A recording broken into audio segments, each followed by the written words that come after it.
Hello friends, आज मैं बात करने वाला हूँ आपसे मोस्ट प्रॉफिटेबल एक्सपोर्ट बिजनेस के बारे में जो आप 2023 में शुरू कर सकते हैं और अच्छा बिजनेस बना सकते हैं। दोस्तों, अपनी डेली लाइफ में जो कुछ भी चीज़ें यूज़ करते हैं उसमें से ढेर सारी चीज़ें बाहर एक्सपोर्ट भी होती है और कई सारी चीज़ें बाहर इंपोर्ट भी होती है। एक्सपोर्ट बिजनेस की सफलता दो फैक्टर्स पर डिपेंडेंट है। दोस्तों, पहला, जो आप प्रोडक्ट को एक्सपोर्ट करना चाहते हैं वो आपके देश में बहुत ही ज़्यादा क्वांटिटी पे प्रोडक्शन होती हो या फिर इजीली अवेलेबल हो, और दूसरा कि फॉरेन कंट्री के अंदर उसकी डिमांड बहुत ही ज़्यादा हो। तो आपके लिए मैं 5 ऐसे एक्सपोर्ट बिजनेस आइडियाज़ लेके आया हूँ जो मोस्ट प्रॉफिटेबल है और मिनिमम इन्वेस्टमेंट में शुरू किए जा सकते हैं, और ये लॉन्ग टर्म के लिए स्केलेबल भी है और सस्टेनेबल भी है। दोस्तों, तो ये वीडियो आप एंड तक देखिए क्योंकि ये बिजनेस के लिए आपको बहुत ही ज़रूरी है। So without any further delay let's get start. Number 1, Honey यानी कि शहद। दोस्तों, आपको पता होगा वेस्टर्न कंट्री में हनी यानी कि शहद का बहुत ही ज़्यादा डिमांड है और इंडिया हनी का बहुत ही बड़े लेवल पर मैन्युफैक्चरिंग हब है। दोस्तों, और आज मार्केट में कई तरह के फ्लेवर्ड हनी मैन्युफैक्चरिंग किए जाते हैं। आपको क्या पता है दोस्तों, बी हार्वेस्टिंग यानी कि मधुमक्खी पालन के द्वारा कई तरह के फ्लेवर्ड हनी नेचुरल प्रोड्यूस किए जाते हैं, जैसे कि दोस्तों flavoured Honey, mustard Honey, natural Honey और कई प्रकार के फ्लेवर्ड हनी को प्रोड्यूस किया जाता है। तो आप ऐसे कई किसानों के साथ जो बी हार्वेस्टिंग यानी कि मधुमक्खी का पालन करते हैं उनके साथ कॉन्ट्रैक्ट करके और अपनी ब्रांड बना के फॉरेन कंट्री में आप हनी को एक्सपोर्ट कर सकते हैं। दोस्तों, हनी एक बहुत ही न्यूट्रिशियस और हेल्दी प्रोडक्ट है और मार्केट में ओरिजिनल हनी मिलना बहुत ही मुश्किल काम है। अगर आप एक ऐसा ब्रांड लेके आते हैं जो शुद्धता की गारंटी दे तो आप एक मार्केट में प्रॉफिटेबल बिजनेस बना सकते हैं। Number 2, garment business.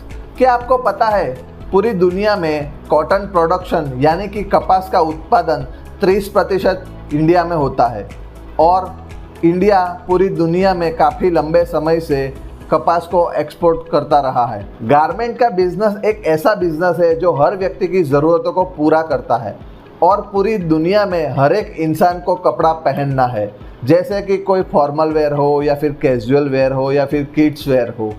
हर एक इंडस्ट्री में सभी कैटेगरी में गारमेंट्स की बहुत ज़्यादा डिमांड है और भारत में लेबर सस्ता है, मैन्युफैक्चरिंग कॉस्ट भी बहुत कम है और यही भारत के लिए बहुत बड़ा एडवांटेज है। और दूसरी सबसे बड़ी बात कि भारत एकमात्र ऐसा देश है जहां कपास की बहुत ज़्यादा मात्रा में उत्पादन किया जाता है। ईस्टर्न कंट्री में और काफ़ी बड़े दूसरे देशों में कॉटन रिच फैब्रिक की डिमांड काफ़ी ज़्यादा बढ़ती जा रही है और ये वही देश है जो पहले सिंथेटिक फैब्रिक एक्सपोर्ट करते थे और अभी कॉटन रिच फैब्रिक को ज़्यादा पसंद करते हैं। और इसीलिए यूरोप और अमेरिका में कॉटन से बने कपड़ों की डिमांड बहुत ज़्यादा है और आप एक्सपोर्ट में वेरेबल के अलावा नॉन वेरेबल चीज़ जैसे कि नैपकिन्स, बेडशीट, पिलो या कर्टेंस, इसकी बहुत ही ज़्यादा भारी डिमांड है फॉरेन कंट्री में और आप एक अच्छा प्रोडक्ट को ब्रांड बना के एक्सपोर्ट कर सकते हैं और उससे अच्छा बिजनेस बना सकते हैं। अगर आप इसी तरह का एक अपना प्रोडक्ट बना के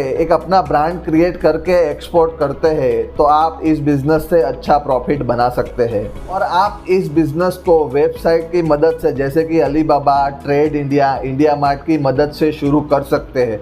और दूसरी सबसे बड़ी बात कि आपको इस बिज़नेस में आने से पहले एक अच्छी वेबसाइट बनानी बहुत ज़रूरी है, क्योंकि इंटरनेशनल बायर आपको अपनी वेबसाइट की मदद से ही जानता है और आपको इसके अंदर आपकी प्रोडक्ट की पूरी जानकारी, पूरी डिटेल देनी है ताकि इंटरनेशनल बायर आपकी प्रोडक्ट को पूरा जान सके और पूरा देख सके। उसकी मदद से आप एक दूसरे के साथ बिजनेस कर सकते हैं और अच्छा प्रॉफिट जनरेट कर सकते हैं। दोस्तों, नंबर 3, इंडियन स्पाइसेस। क्या आपको पता है भारतीय मूल के कई लोग फॉरेन कंट्री में रहते हैं और उनको इंडियन स्पाइसेस की ज़रूरत पड़ती है क्योंकि फॉरेन कंट्री में ये कहीं भी पैदा किए नहीं जा सकते।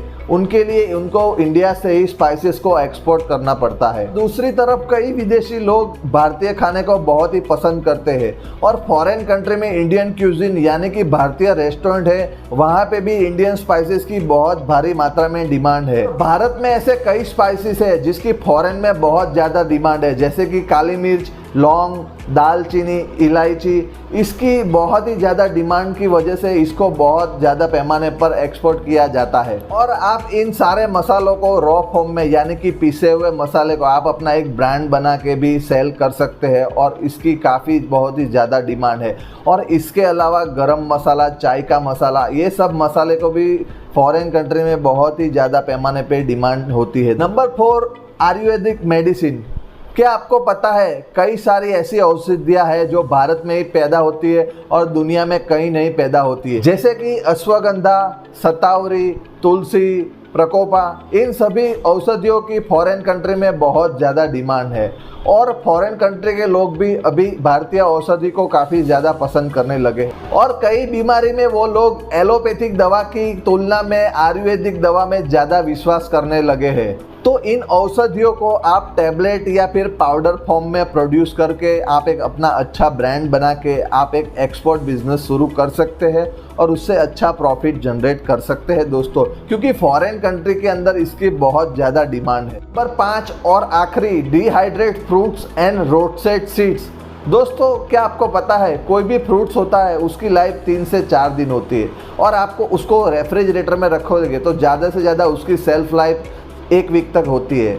अगर उसकी जगह उसको सुखाया जाए और उसको डिहाइड्रेट किया जाए तो उसकी लाइफ 6 महीने से लेके 1 साल तक बढ़ जाती है। और इस तरीके के जो फ्रूट है वो स्नैकिंग में बहुत ज़्यादा यूज़ होते हैं और फॉरेन कंट्री में हेल्थ कॉन्शियस, हेल्थ अवेयरनेस बहुत ही ज़्यादा बढ़ गई है, तो ऐसे में ये प्रोडक्ट बहुत ही ज़्यादा डिमांड पे है दोस्तों। इस तरीके के जो फ्रूट है उसको स्नैकिंग के तौर पे ज़्यादा यूज़ किया जाता है और फॉरेन कंट्री में लोग हेल्थ के बाबत में बहुत ज़्यादा अवेयरनेस हो गए हैं और उसकी वजह से ये जो प्रोडक्ट है उसकी बहुत ज़्यादा डिमांड बढ़ने लगी है। इसमें भारतीय फल आम, आंवला, जीरा, स्ट्रॉबेरी, पाइनएप्पल और इन सब फलों का भारतीय में बहुत ज़्यादा उत्पादन होता है और इसको आसानी से सोर्स किया जाता है। इन फलों को सुखाने के लिए आपको मार्केट में एक 2 से 3 लाख रुपए का मशीन मिल जाएगा और डिहाइड्रेट फ्रूट और रोस्टेड सीड का बिजनेस करके आप एक अच्छा खासा बिजनेस डेवलप कर सकते हैं और इंटरनेशनल मार्केट में एक अच्छा नाम बना सकते हैं। दोस्तों अगर आपको ये वीडियो इन्फॉर्मेटिव लगा हो तो वीडियो को लाइक कीजिए, शेयर कीजिए और सब्सक्राइब करना ना भूलिए।